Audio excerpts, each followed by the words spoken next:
rượu này ta uống đêm nay, ta uống đêm nay cho đời quên hết cả tình này.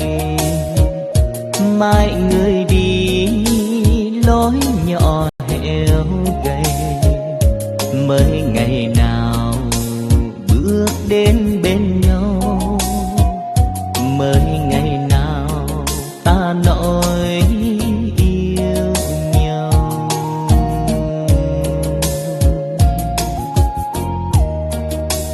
Đêm nay em vui, em nào hay có một người buồn.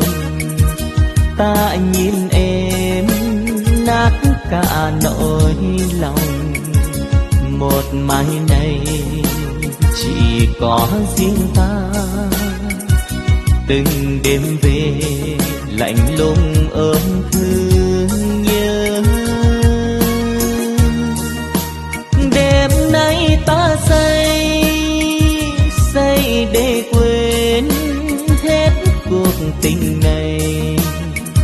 Những lời em ước hẹn hôm nào mà bây giờ nỗi tiếng xa nhau, và bây giờ nỗi tiếng xa nhau.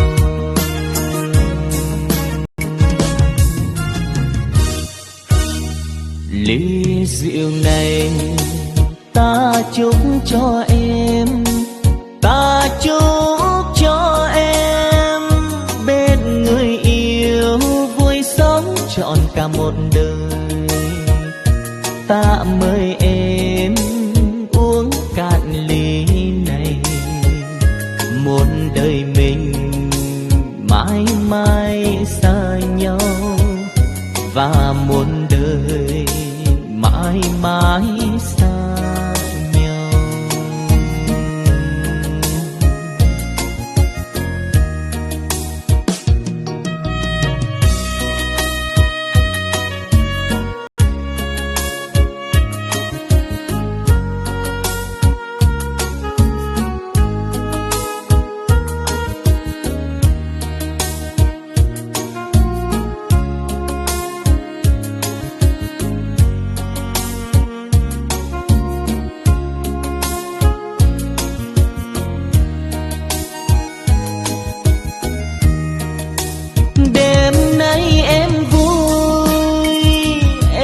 Nào hay có một người buồn.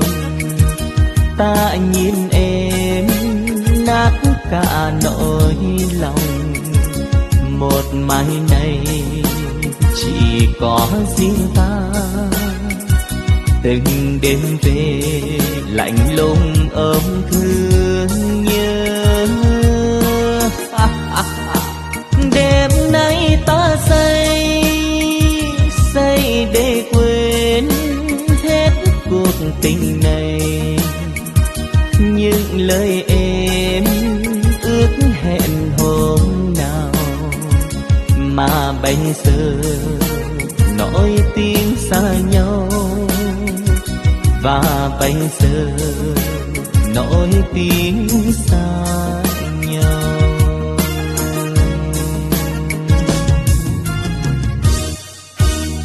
Ly rượu này ta chúc cho em, ta chúc cho em bên người yêu vui sống trọn cả một đời. Ta mời em uống cạn ly này, một đời mình mãi mãi xa nhau, và một đời mãi mãi xa nhau.